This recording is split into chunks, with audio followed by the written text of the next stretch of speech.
à tous, petite vidéo pour vous montrer comment faire du gel balistique maison. Alors j'en ai un bloc ici qui est déjà fait et on va aller en faire un deuxième. Alors comme son nom l'indique, le gel balistique sert à comparer et mesurer la performance de différents types de munitions en simulant la densité et la viscosité moyenne des tissus humains. Bon, les ingrédients pour en faire c'est très simple, il faut de la gélatine de porc en poudre et de l'eau. Alors j'utilise la norme du FBI qui est 10% de gélatine, donc pour 9 volumes d'eau on a 1 volume de gélatine de porc. Je crois que le standard autant c'est 20%. Bon, moi ça me fait faire des économies de gélatine et au final ça change pas grand chose sur la pénétration. Alors le but ça va être de mesurer la pénétration qu'on obtient à travers le gel de certains types de munitions, la cavité que va laisser l'ogive dans le gel et l'expansion qu'on va obtenir sur le projectile, ou du moins la déformation selon les types de projectiles qu'on va tirer. On peut aussi mettre des barrières devant, c'est-à-dire des vêtements par exemple, et voir comment l'ogive va se comporter derrière. Donc chez vous, ça vous permettra de vous amuser dans votre jardin avec des armes de catégorie C si vous tenez à respecter la loi, et sinon avec les armes de votre choix. Moi ça me servira en complément de la mid-target. La mid-target est peut-être un petit peu plus réaliste et plus marrante à tirer, et ça sera un petit peu plus reproductible. C'est l'avantage principal du gel balistique, c'est sa reproductibilité qui fait que les résultats sont consistants, fiables, comparables, etc. Alors sur ce, on va aller en cuisine et après on va aller tester tout ça rapidement.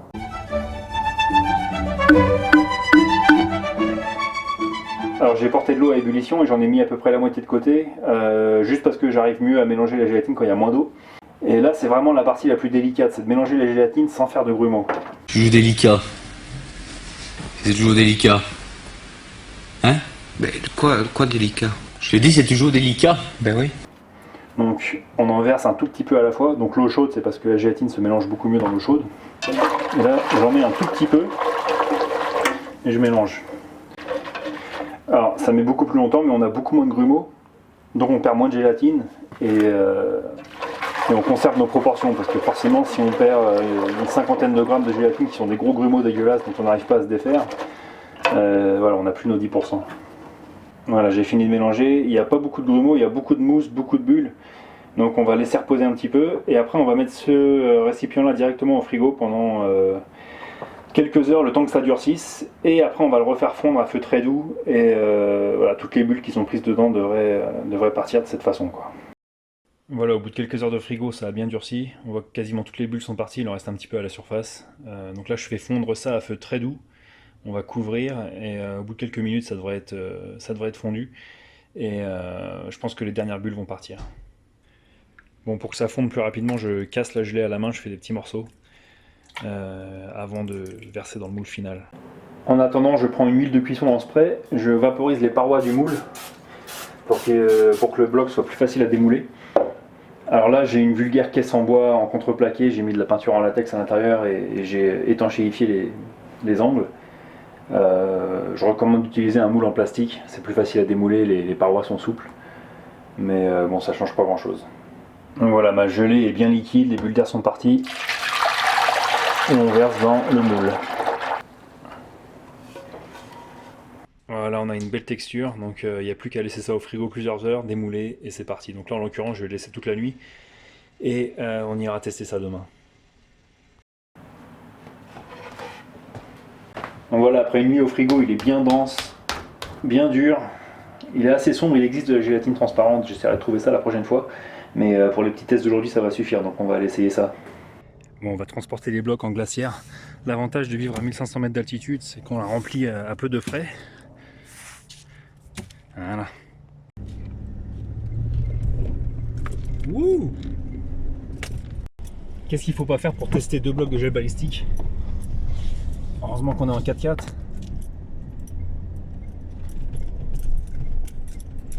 Bon, pour changer un peu, je suis venu filmer dans les montagnes près de chez moi plutôt que d'aller dans le désert pour juste quelques petits essais rapides. On va commencer avec le 1911 classique en 45 ACP, donc on va voir ce que ça donne.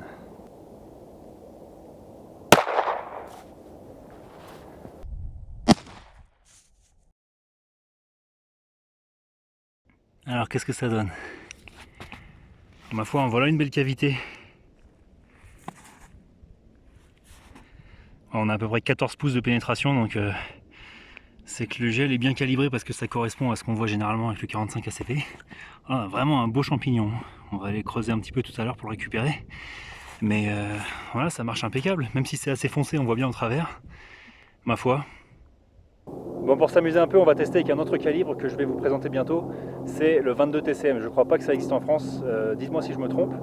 Donc c'est comme son nom l'indique, calibre 22, un projectile de 40 grains, donc comme une 22 long rifle standard, sauf que c'est un étui de 223 Remington raccourci avec je crois 10 ou 11 grains de poudre. C'est un 1911 donc, et j'ai un canon de 9 mm avec, il est interchangeable.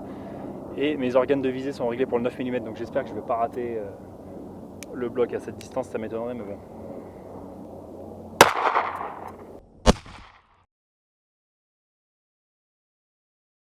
C'est dommage, je l'ai mis un petit peu trop près de la 45, mais la cavité est assez similaire sur les premiers 7 pouces, donc les premiers 15 cm.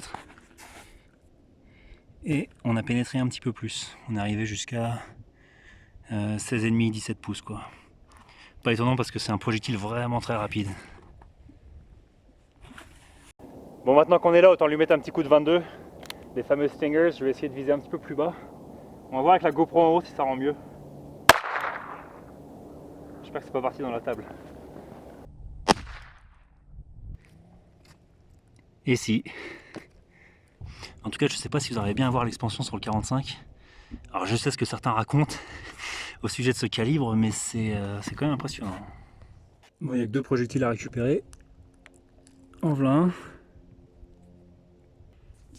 Alors, niveau expansion, on peut pas faire beaucoup mieux, on a carrément un slug là. Et la 22 TCM, pareil, un beau petit champignon. Mais bon, c'est différent quoi.